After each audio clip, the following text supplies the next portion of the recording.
Olá, nesta sexta-feira da Paixão, sexta-feira que nos faz refletir com profundidade na Palavra de Deus sobre a morte, o sacrifício de Jesus e também sobre a sua ressurreição, gostaria de compartilhar com você esta palavra e que ela encontre um espaço no seu coração e que você reflita a respeito dela em relação ao sacrifício de Jesus em nosso lugar.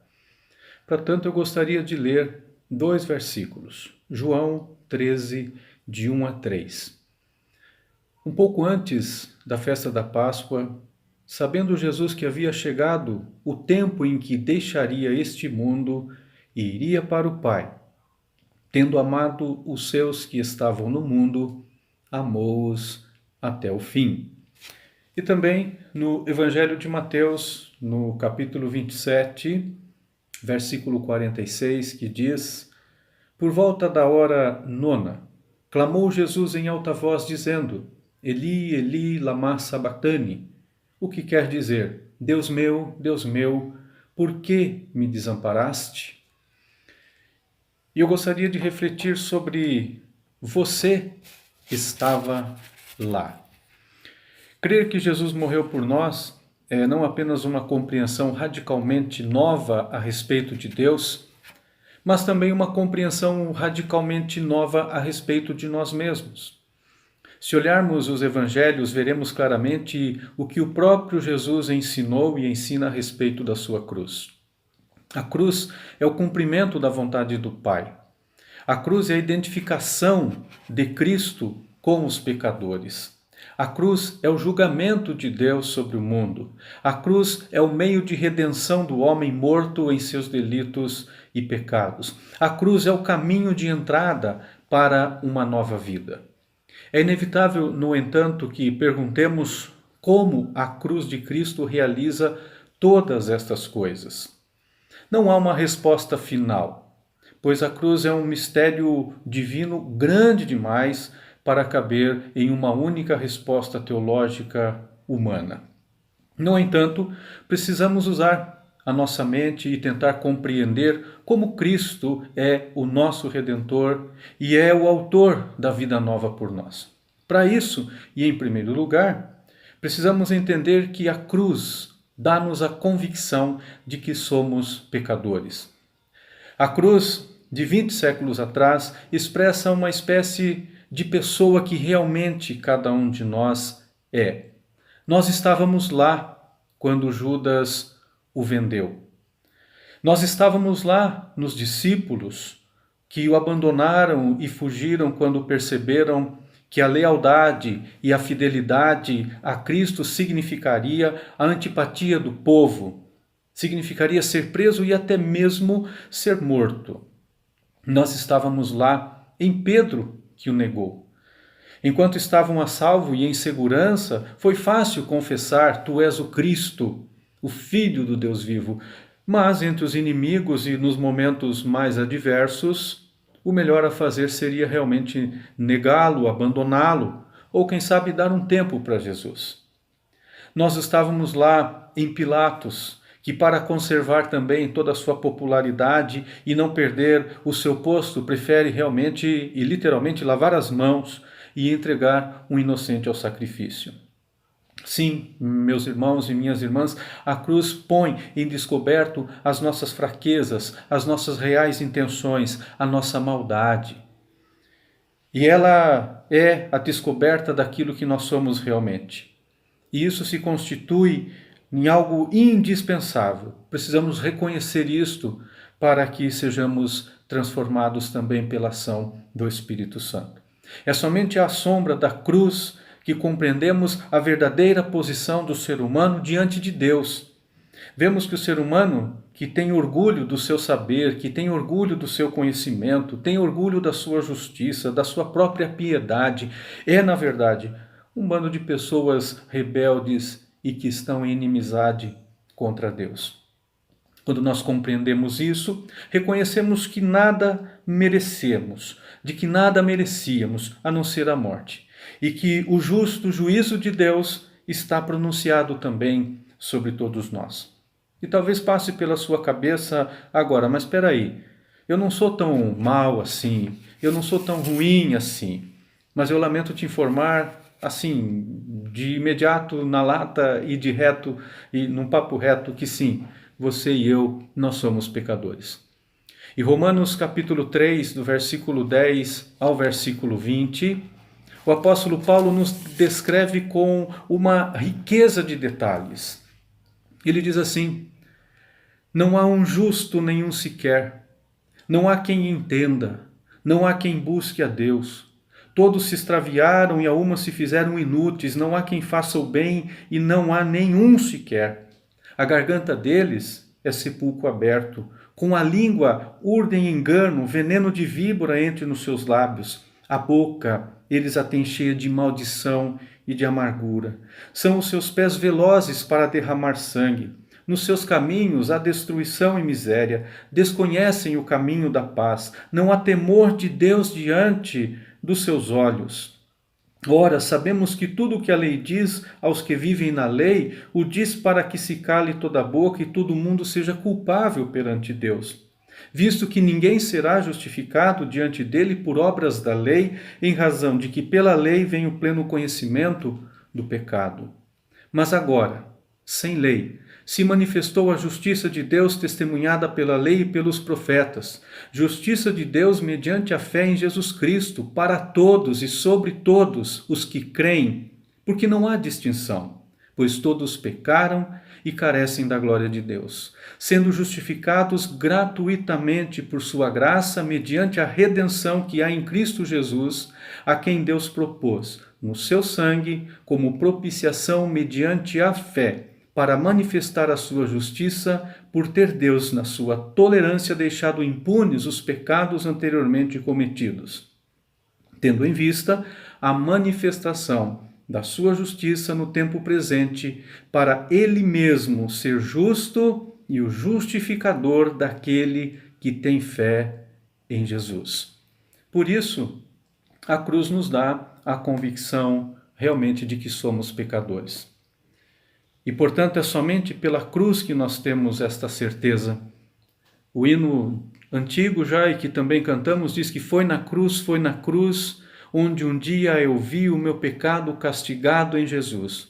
Foi ali, pela fé, que meus olhos abri, e agora me alegro em sua luz.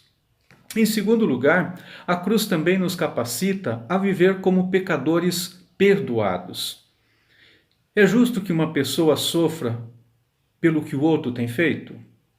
Ou é justo que uma pessoa pague pelos erros ou pelo crime de outro? Não, é claro que não. Se eu tivesse cometido um crime, confessado um crime e sido condenado por um tribunal, jamais um juiz permitiria que outra pessoa inocente expiasse e pagasse pelo crime que eu havia cometido. E mesmo que alguém tomasse o meu lugar, eu ainda seria culpado pela falha cometida. Mas é justamente desta substituição que o Novo Testamento fala. Aquele que não conheceu o pecado se fez pecado por nós, para que nele fôssemos feitos justiça de Deus. Está lá em 2 Coríntios 5:21. Também em Gálatas 3,13, Cristo nos redimiu da maldição da lei quando se tornou maldito em nosso lugar, pois está escrito: maldito todo aquele que for pendurado no madeiro. Esses versículos são um eco das palavras do profeta Isaías, lá no capítulo 53. O Senhor fez cair sobre ele a iniquidade de todos nós. A maldição pelo pecado era minha, era sua. Essa maldição nos condenaria à morte eterna e a vivermos eternamente separados de Deus, Ele no céu e nós no inferno. Mas Cristo nos redimiu. Cristo assumiu a condenação em nosso lugar. Nós sabemos, pelo relato bíblico, que ao lado de Jesus haviam 2 cruzes e nelas 2 ladrões. Um foi impenitente e não soube fazer mais do que zombar. O outro, arrependido, começou ali a compreender que o julgamento de Deus era justo arrependeu-se e sentiu o seu pecado quando viu o justo sofrendo ao seu lado. E então ele diz: nós estamos sendo punidos com justiça, porque estamos recebendo o que os nossos atos merecem, mas este homem não cometeu nenhum mal. Portanto, só um homem perfeitamente bom e sem pecado poderia sentir o julgamento justo de Deus sobre o pecado e tomar sobre si todo o peso deste pecado. Não havia homem algum suficiente capaz na terra.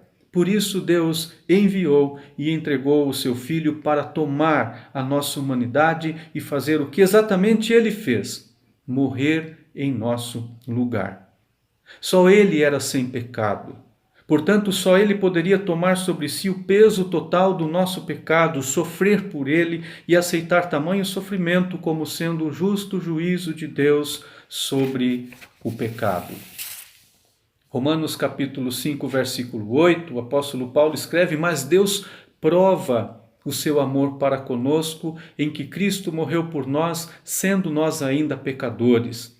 Em 1 Pedro 3,18, porque também Cristo padeceu uma vez pelos pecados, o justo pelos injustos, para levar-nos a Deus, mortificado, na verdade na carne, mas vivificado pelo Espírito. J.C. Ryle, um pastor inglês, declarou: se você ainda não descobriu que o Cristo crucificado é o fundamento do livro inteiro, então tudo o que você leu na Bíblia até agora foi de pouquíssimo proveito. Sua fé é um céu sem sol, uma construção sem alicerce, um compasso sem ponta, um relógio sem ponteiros, um lampião sem óleo. Cuidado, eu repito, cuidado com uma fé sem a cruz.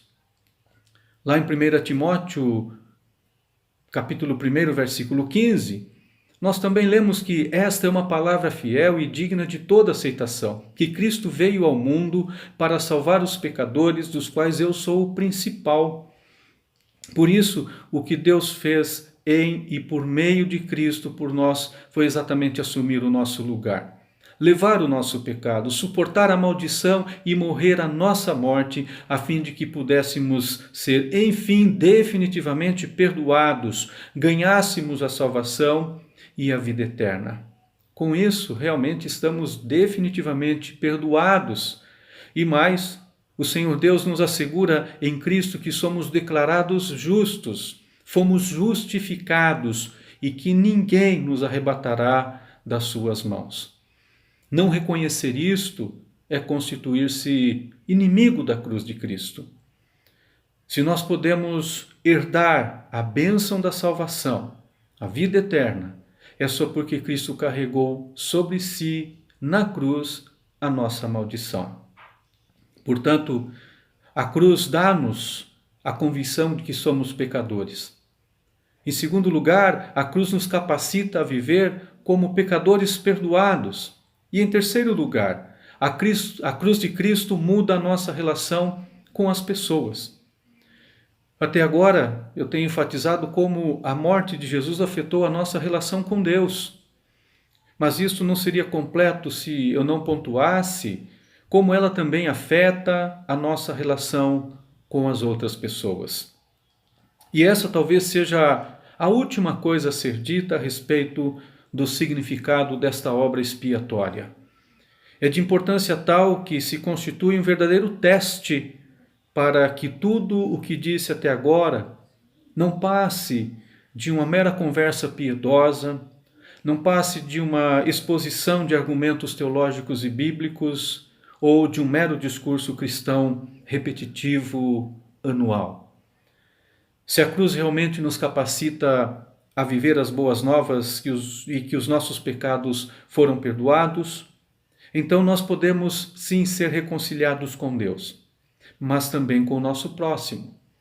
Ao mesmo tempo que Jesus derruba as barreiras de separação entre nós e Deus, ele também derruba as hostilidades entre nós e as outras pessoas. O Novo Testamento ele é de uma clareza excepcional em sua mensagem. Não existe reconciliação com Deus se também não houver reconciliação com o próximo. O modo como Deus efetua a reconciliação conosco determina também como sempre devemos buscar a reconciliação com os outros. O ofendido toma a iniciativa e não impõe condições. E faz isto livre e espontaneamente, simplesmente porque ama. Um pouco antes da Páscoa, sabendo Jesus que havia chegado o tempo em que deixaria o mundo e iria para o Pai, tendo amado os seus que estavam no mundo, amou-os até o fim. Deste modo, concluindo nesta sexta-feira da Paixão, crer e confessar que Deus estava em Cristo reconciliando consigo o mundo significa inevitavelmente aprender que nós podemos praticar a semelhança do próprio Deus uma lição livre e espontânea iniciativa de reconciliação em todas as esferas da vida humana por meio da missão que Cristo nos confiou. Reconciliação de pais e filhos, esposos e esposas, irmãos, ricos e pobres, nação e outras nações, cristãos e não cristãos, do Criador com a sua criação.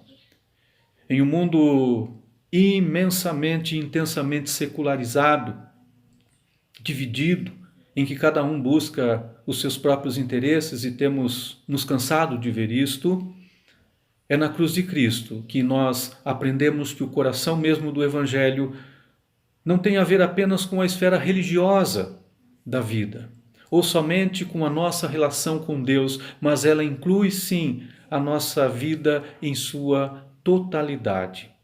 A cruz de Cristo abrange todas as esferas do nosso viver. A pergunta 34 do nosso Catecismo de Heidelberg pergunta: por que você o chama a Jesus de Senhor? E responde: porque ele nos resgatou do corpo e alma de todos os nossos pecados e nos livrou de todo o domínio do mal. Não com ouro, não com prata, mas com seu precioso sangue, fazendo-se assim a sua propriedade. Jesus Cristo é o Senhor soberano da nossa vida. E por sobre essa soberania, a teologia reformada crê que a Santa Trindade e a sua palavra nos governam em cada esfera da vida e que Jesus Cristo é o Senhor de todas as áreas das nossas vidas. Deste modo que nesta sexta-feira da paixão e morte de Jesus lá na cruz, tenhamos a convicção de que somos pecadores e que a cruz também nos capacite a viver como pecadores que reconhecem os seus pecados e que são perdoados. E por fim, que a cruz de Cristo mude também a nossa relação com as outras pessoas e nos engaje e nos leve cada vez mais para dentro da missão do Senhor para este mundo, esta missão reconciliadora. Que o Senhor assim abençoe as nossas vidas, abençoe este dia e que nos preparemos também de hoje até domingo para celebrarmos, para agradecermos e para louvarmos a Deus por ter ressuscitado o seu Filho e assim também nos garantir a ressurreição e a vida eterna. Amém.